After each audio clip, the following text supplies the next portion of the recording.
If you think AI is replacing jobs someday, today's the day. And today we're going to talk about the facts, the statistics. We're going to talk about some real life stories, and we're going to talk about what you can do about it. The video after this is really specific about what you can do during this time. So I think it's catching a lot of people by surprise. What's happening right now? Catching you by surprise. I think it's catching the tech people by surprise, because last year when they started really using AI, they even couldn't believe how fast it was progressing and how they could start using it in their companies. After a year's worth of data, that's why you're seeing a lot of the January layoffs. And we're going to talk about some of those statistics. Now, it's confusing to a lot of people because you hear, oh, there's more jobs, unemployment's down. And so I drilled down for you to try to understand that, because I know a lot of people have been looking for a job and they can't find a job, and they're like, what? Wait, what's going on? So the first thing I want to explain to you is, it's called the BLS data. And that's what comes out and say, oh, we're doing great, there's a lot of jobs. That data is based on a model that was created in the 1990s. And so they're not looking at specific data when they say that. They're just modeling it. And so that's why you have all these revisions. So you have quarterly revisions, and they go back and they go, oops, that wasn't accurate. And you have annual revisions that really can look at the data and can go over it again. And so last year you would see, oh, it looks good on the surface, but everyone's going, wait, my job. That's why. And so right now, in January, we kept seeing that all the labor was looking good, but when they revised it at the end of the year, they showed that there's only 181,000 jobs created. And that may seem like a lot, but we need between 100 and 150,000 jobs just to keep up with the market needs of more jobs. So if there's only 15,000 jobs created a month, and we need 100 to 150, you could see we're 140,000 jobs essentially lost or not there that we needed every month last year. Now, 2026 is worse. January, what happened is all the tech companies, mostly tech companies, it really started there, looked at their data and they said, oh, we can do without a lot of people now. And so there were 108,000 layoff announcements in January. That's the highest January since 2009. Any of you guys are old like me, you'll remember what happened in 2009. It wasn't good for jobs. Now, the other really bad statistic is hiring announcements for January were only 5,000 new jobs. Lowest January ever recorded. The other thing that's interesting to talk about is, as we know, there were a lot of government jobs cut. So there's 327,000 jobs were cut in government. So we're talking about a lot of people that were laid off, a lot of jobs that needed to be created that weren't. And what we're seeing in 2026 is we're probably going to have negative growth again. It's probably going to accelerate.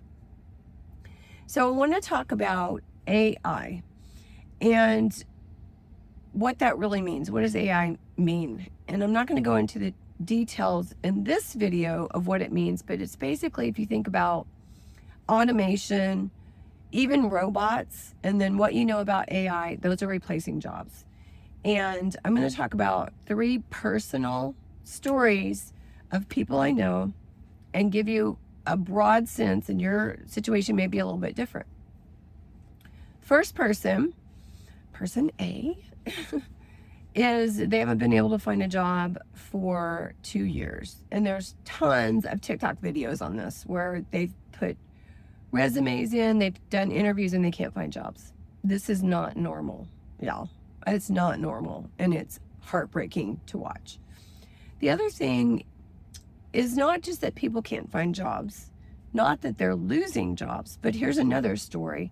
This is a story of a nurse who said, wow, my job is getting so much easier. I don't have to do charting anymore, which used to take like 15, 20% of my time.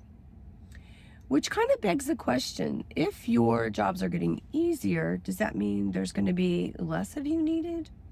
Most certainly.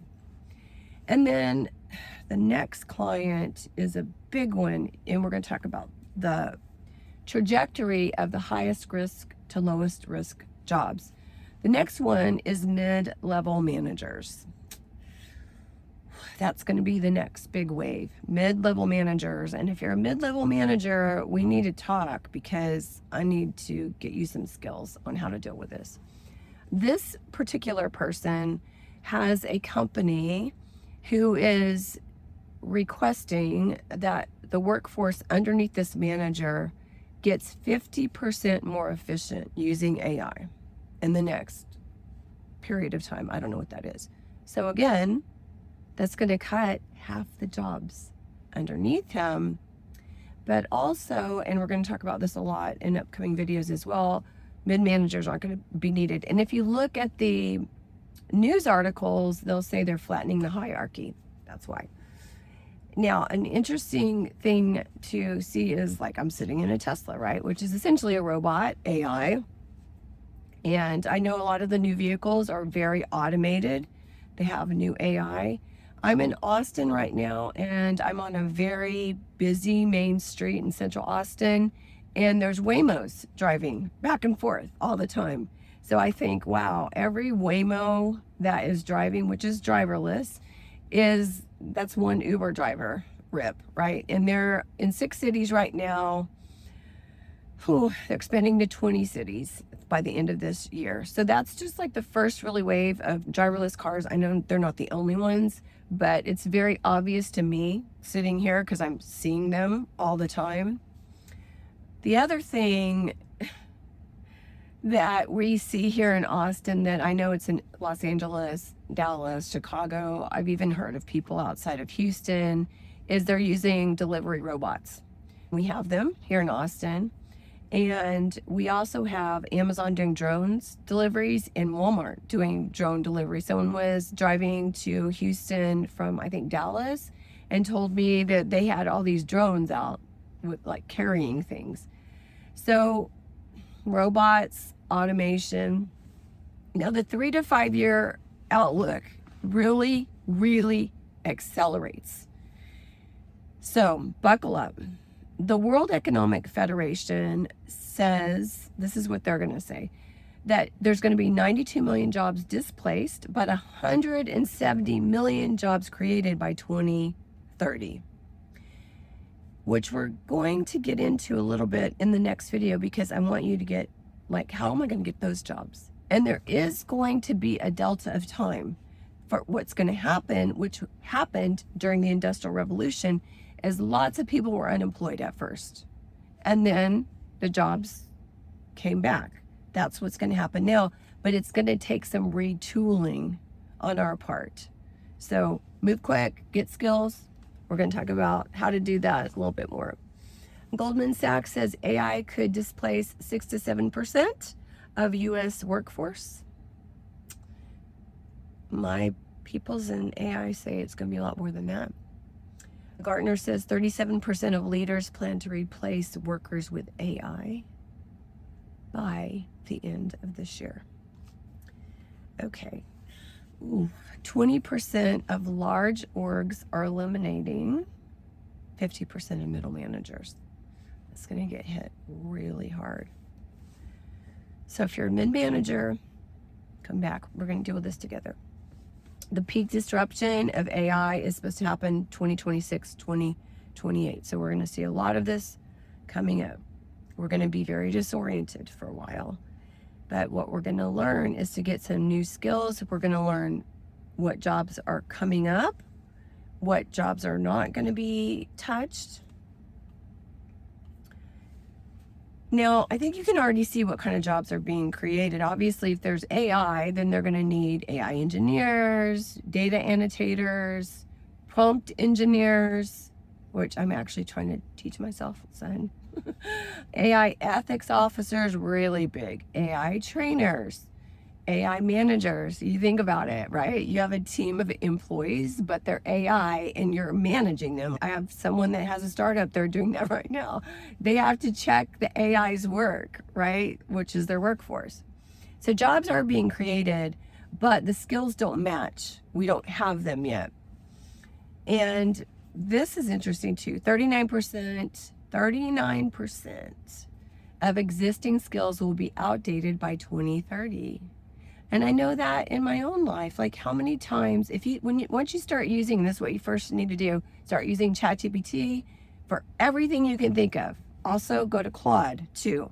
You can get both of their free versions if you want to play with it. I use them both for spreadsheets. I mean, I can go on and on about all the things I do with both of those that I would have paid someone to do. So, all right, I'm not here to scare you. I just wanted to give you this information because this channel is about self-leadership and how are you going to take care of yourself if you don't really know what's going to happen. Don't believe the propaganda. Don't believe the dumb stuff. Don't believe what someone who won't accept the truth is telling you. I want you to know the truth. Radical acceptance. Suffering goes away when we accept the truth. This is happening. And there's going to be a lot of new jobs. And there's going to be a lot of disorientation. So we're going to have a whole lot on how to deal with this. I'll see you next week. Take care of yourself.